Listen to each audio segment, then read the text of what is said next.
Recording? Okay. Thank you, students, for attending this after-school session about intellectual freedom. I appreciate you giving me your time and your eagerness to learn about intellectual freedom. The objective today is to learn the basics of intellectual freedom, and I hope that by the end of this you'll be able to explain what intellectual freedom means, explain why intellectual freedom is important, explain what censorship is, and that you can name one thing to help raise awareness. Okay? So first of all, what is intellectual freedom? Intellectual freedom is the right of every individual to both seek and receive information from all points of view without restriction. You all know what restriction means? Yeah, who can tell me what restriction, how you would... Like a limit placed on something that prevents it from reaching its goal. Sarah Alabelli, to the front of the building, please.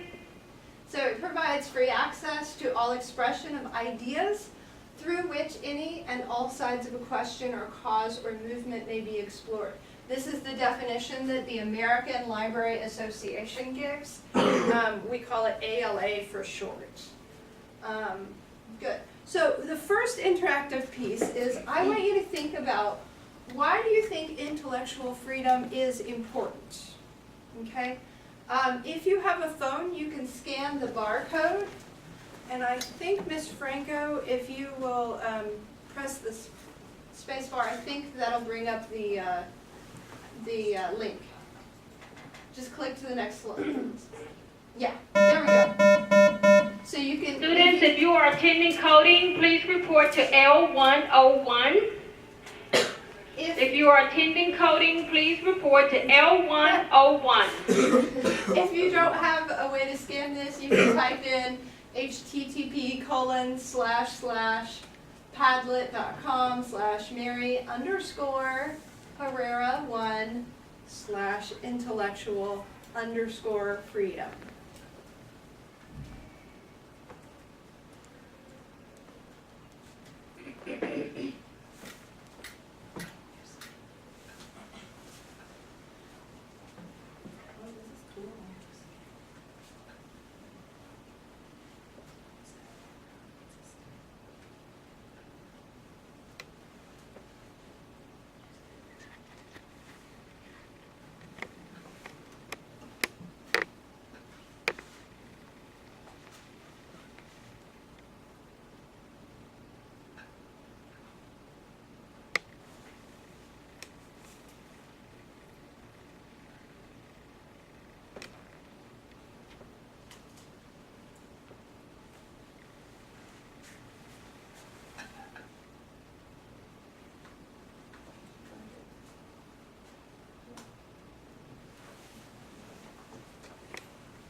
You should be able to just take a picture and it'll take you straight to where's your campus.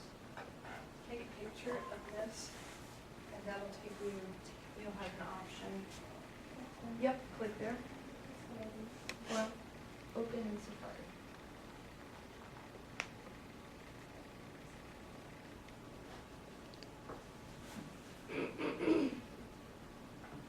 There you go, you got it.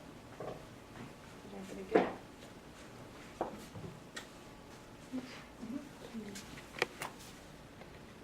And then type, why do you think it's important that we are free to read what we want and to hear all these different ideas?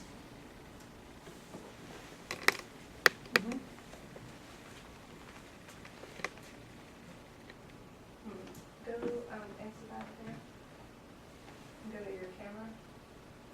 Take a picture of that.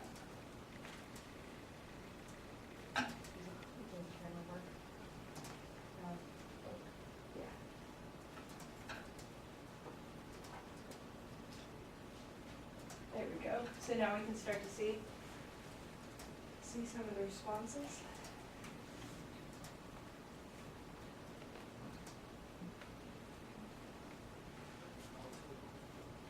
So the camera on that side is not looking. Okay. So maybe what you could do is tell your neighbor what you want to type, and they can type it for you.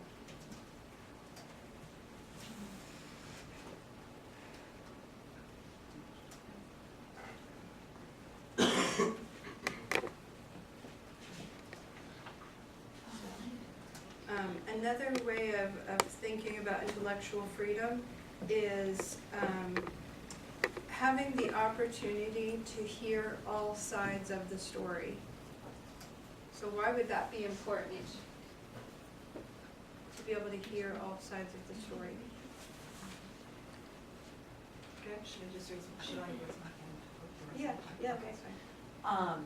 Because when you hear both sides, you're able to kind of, a lot of the times, make sure that you are being fair in whatever you decide. Good. What else? I'm sorry, can you repeat the question? Yeah, why do you think it's important that we're able to hear all sides of the story? Oh, okay. If you weren't able to hear all sides, you might interpret the story the wrong way. Okay, yeah. Yes? Then you'll know the whole entire story. Yeah, then you know the whole entire story. Good. Ms. Franco, do you want to go back to the Padlet wall and we can look at some of the responses? So one of them says, I think intellectual freedom is important because it gives everyone a chance to learn and explore new things. Very true. Good. Without it, nobody would be able to do what they think, express their opinions, or demonstrate how they feel without being restricted or stopped. Good. Because it makes us not the same people, the same ideas. It makes us different and individual and special people. Very good answer. I love that. Y'all are doing great. Intellectual freedom is important because if you don't know the whole story, you will get everything wrong. Without it, nobody would be able to express their opinion or what you wanted to learn. Okay, good. I love those answers. They're all really, really good. So let's go ahead to the next slide. Okay, and this is what ALA has to say about intellectual freedom. Intellectual freedom, as you know, it's the basis of our democratic system. Our government is set up so that we have free speech. Go ahead and click. We expect our people to be self-governors. So we rule ourselves. We don't have a king that's, passed on from generation to generation. We rule ourselves. But to do so responsibly, we have to be well informed. So we can't, like when we go to vote, we can't just go on November 6th to vote after only hearing the Democrat or the Republican. We have to hear both sides of the story and then decide for ourselves as informed citizens how to vote. Libraries can provide information not just on political things, but on all topics in a variety of formats that allow people to inform themselves. You can go check out books, you can watch videos on the computers, you can read newspapers and magazines. There are many, many different ways to get that information. All of them are available at the library. So intellectual freedom encompasses the freedom to hold, receive, and share ideas. The library is quite often the host of meetings to hold meetings, to receive information, and to share ideas. And we, as librarians, don't take sides either. We can't say, oh, yes, we'll have a meeting for the Democrats, but not the Republicans, or vice versa. We don't pick sides. We just allow that information to go out there, and we want our people to make their own decisions. We don't want to decide that for them. So go ahead and click. The First Amendment. So here is what the First Amendment actually states. The gist of it is on the next slide. We have the freedom of speech, okay? And the freedom to share ideas both spoken and in writing, okay, like these books here. So go ahead and click. So now what is censorship? Censorship is the suppression of ideas or the putting down, stopping ideas of information that certain persons find objectionable or dangerous. So for example, these books have all, at some point in some place, been censored. Clearly not here because we have these books available in the library. But we have good librarians that are not going to allow censoring to happen. And what censorship means in plain English is that someone has said, don't let anyone read these books or buy that magazine or view that film because I object to it. So somebody has decided that this is a dangerous book and nobody else should be allowed to read it. That's what censorship is. And then the censor asks the person to take this off of the library shelf so that no one else can read it. Rami Murshid, come to the front office. Rami Murshid, please come to the front office. Yes. Would the libraries actually have to listen to them? Or We have a process. That's a very good question. We do have a process that if a parent or someone in the community came and said, I strongly disagree with this book, I don't think it should be on our shelves, it's inappropriate, then they would first take it to the librarian, and the librarian would probably try and say, explain that we don't like to censor things, we like people to decide things for ourselves.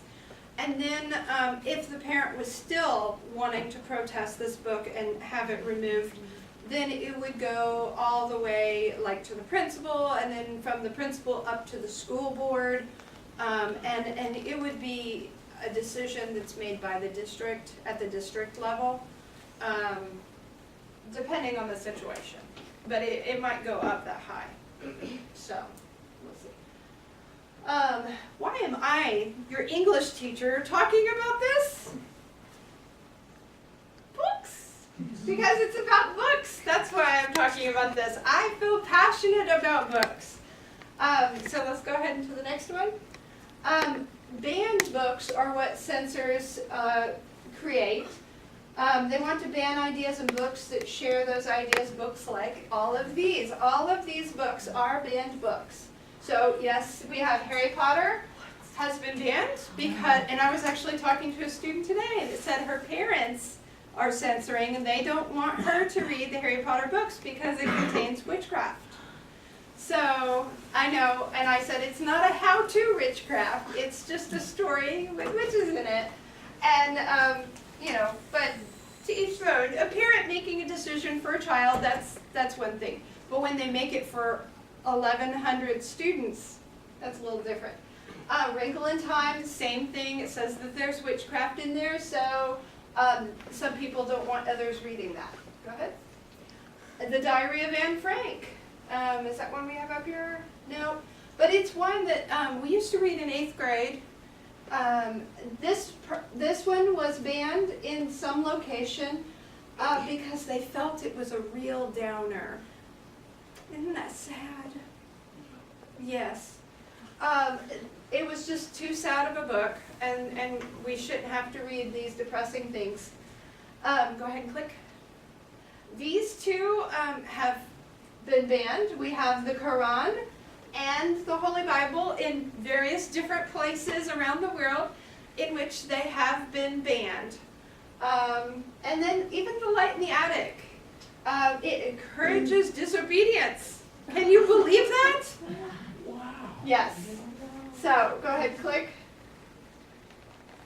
This one actually has been banned, and it is actually the first book that I read that might be considered controversial because the main character in it is homosexual. I read it in middle school, and I was a little shocked when I first read it and realized that the main character was homosexual.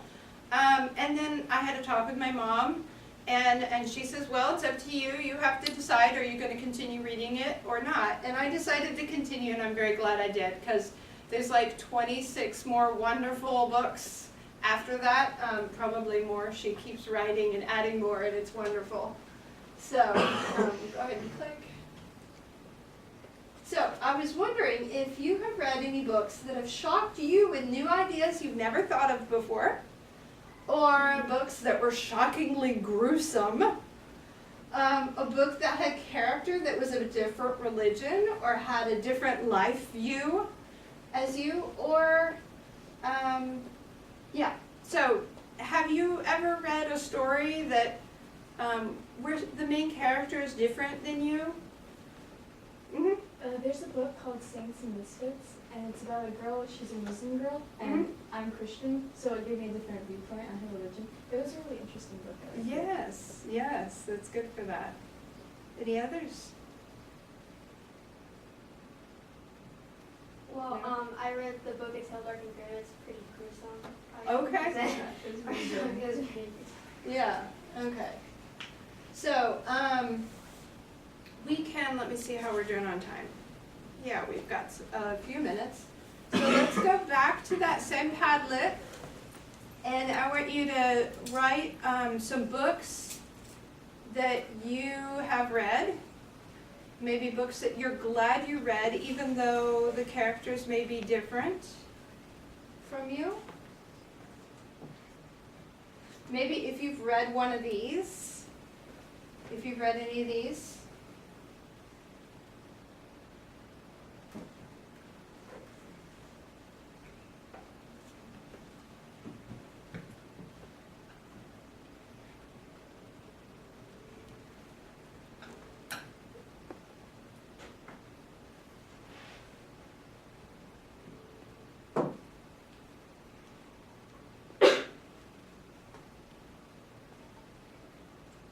Good. We have some Harry Potter, some and then there were none. I heard somebody talking about and then there were none the other day.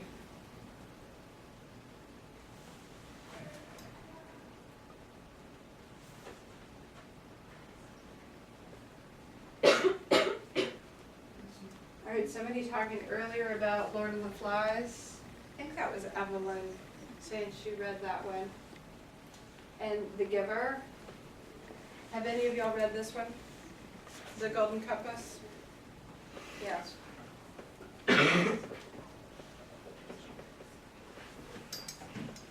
Goosebump Bands? Yeah, you read that? Have you? Yeah, you can type once you've read. Now this one, I'll let you know, this one, Captain Underpants, for reference to undergarments, partial nudity, misbehavior, and bullying. And Frank, because it's a downer, the same one. This one says, Harry Potter for its portrayal of witchcraft, encouraging bad behavior and spookiness. I guess the Harry Potter 7 and the later ones get a little dark. And then Little Red Riding Hood for depictions of child carrying a bottle of wine. Really? In the original tale, I think she's got a basket of wine and bread. It's, I believe, a French story. For my grandmother. Yes, We weren't it's for at her all grandmother. concerned that a wolf was trying to eat her. I The saw wine, the wolves. wine stood out to her. Yeah. I saw wolves. I just saw the wolves. Yeah. Yeah. So, good. All right, let's go back, Ms. Franco, to the PowerPoint and the next slide. And, yeah, go ahead. Oh, how would you feel, and we can just talk about this one, how would you feel if someone, like, removed all these from the library and said, nope, you can't read it? Okay. Hugo? I'll be disappointed. Yeah, very disappointed, wouldn't you? Mad and sad because I like a few of those books. Yeah, I would protest against them and try to get the book back. good for you. I'm fighting online. Find it online, yes, where there's a will, there's a way, isn't there? Make sure those books get back. Make sure the book gets back in. Would you sneak it back on the shelf? Nobody's looking. I like you guys, your spirit is good. Or you can just buy another one, just put it on your shelf. Yeah, I think that's what Matthew's talking about doing. All right, let's go ahead and click to next. And yeah. So what I want you to do next is on your phone or your Chromebook, I want you to take a look at these two websites and I'll pass out the paper that has them written on there. And I want you to try and discover for yourselves what can we do to support the authors, because think about it. You know, this person, Lois Lowry, wrote this book, and then some people are saying, no, you cannot put it out on the shelf. How do you think the author feels? This is how the author makes money. So, and if it's not available for people to buy or to read, how is she going to make any money? So, how are we able to support the authors, and what could we do to get involved and stop censorship? Yeah, you can step out and take the call. So, I'm going to pass these out. On the back is a list of the top 8 banned children's books. And on the front is kind of just summing up what was in the PowerPoint, so you can share it with your parents.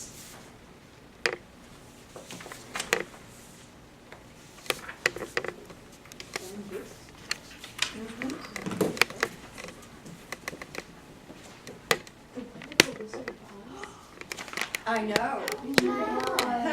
Pop on Pop, you're kidding me? Right after Sue's? That was in below. Yeah, that one, for Hop and Pop, they said it was promoting violence toward the fathers. They just jumped. It's a Dr. Seuss book. I know. How? Oh my god, geez.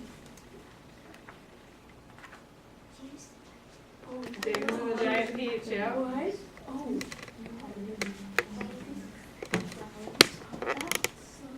Okay.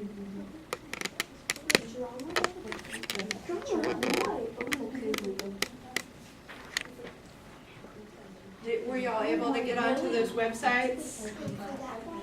Yeah. Uh-huh. Where do you search it? Just on Google, type in ALA banned books page. I figured that was easier than copying a whole long address. Sorry. You need something to stupid.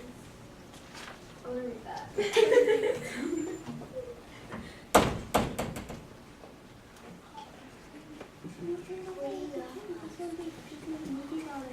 They did the Hey You Dudes. Yeah, really challenging. I like that one. So just explore around this website right here and see what you can find. Yeah. John was been written. Oh, this is okay. Oh, that's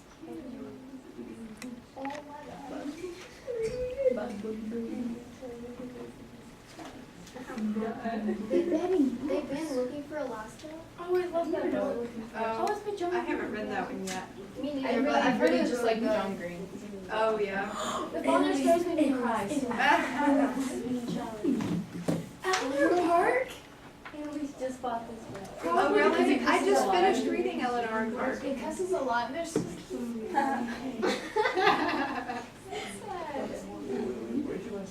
So, we're looking at these 2 websites here, and trying to figure out what can we do to support the authors and make people aware of censorship. Just go to Google. Yeah.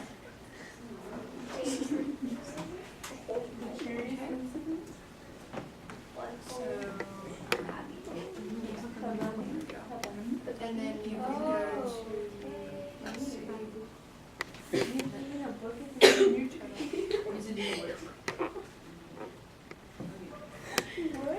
After exploring some websites, anyone for more things you can do to help So that's one thing you can do. Okay. Akshaya, you found something that we can do to help bring awareness. What did you find? Challenge reporting. Challenge reporting? So what website's that on? The ALA.org. ALA.org. They have a place on ALA.org where if you hear about a book being censored or challenged, you can report it to the ALA and they can maybe help out. and help defend the right to keep that book in the library or wherever it happens to be. Because it happens in school libraries, but it also happens public libraries as well. So, I'll just compile them. so Ms. Franco, do you want to go to the next slide? The adventures of That's really Huh? cool. Yeah. Okay. So the objective today. Sorry. I know it's very exciting, isn't it? Yeah. So that's good. The objective today was to learn about intellectual freedom. Do you guys feel you understand what intellectual freedom is? So if you had to sum it up in like a sentence, how would you define it now? Yes. The freedom to say and do whatever you want to. Okay. Read what you want. I read what you want. Okay, to read and to say what you want. And like keep the books, read what you want, and then like, keep the books that you need. Don't like, Okay. because they got taken away. Don't like, just sit there. Yeah. Very good. Khadija? Just because someone else has an opinion of something that can't stop you from reading. Right. It can't stop you, and it's also good for us to keep in mind that maybe a book that you found offensive, do we have a right to stop someone else from reading it? No, we don't. So you can explain what intellectual freedom means. And we talked about earlier why intellectual freedom is important. How would you sum that up? Why is it important that we maintain intellectual freedom? It makes us ourselves. What else? You'd be oblivious to some topics and ignorant about them. Yeah, we would definitely be ignorant if we didn't have intellectual freedom.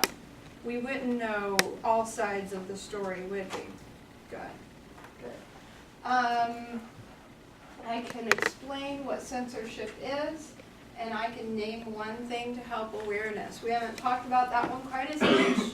So what could we do to help raise awareness for censorship so that people know what it is and what it's about? Could you challenge their process against the book? We could challenge a protest when we hear about it.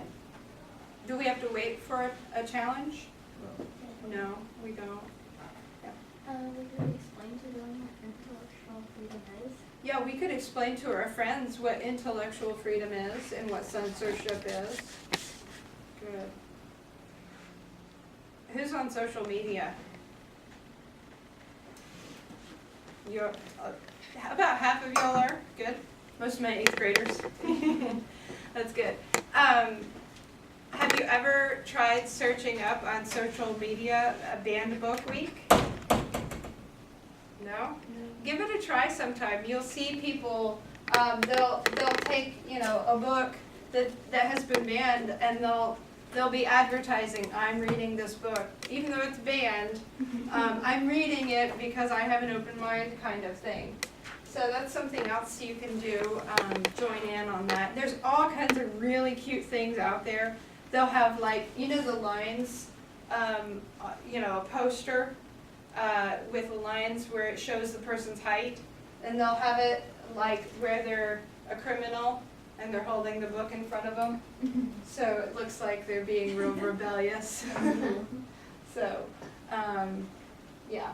There's lots of different things through social media.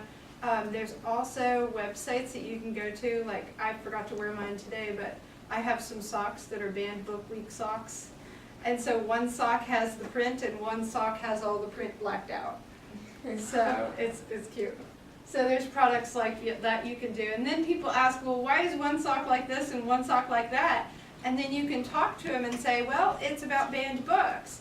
And that opens up an opportunity for you to inform people about censorship and what a banned book is and why it's not that good of a thing. Okay? So, do you feel smarter? Yes. Good job, guys. Thank you. Okay? And these are the references. Because I'm a good librarian. I cite my sources, right? Thank you so much for coming. I really appreciate your participation. And I hope you help me spread the word. Okay.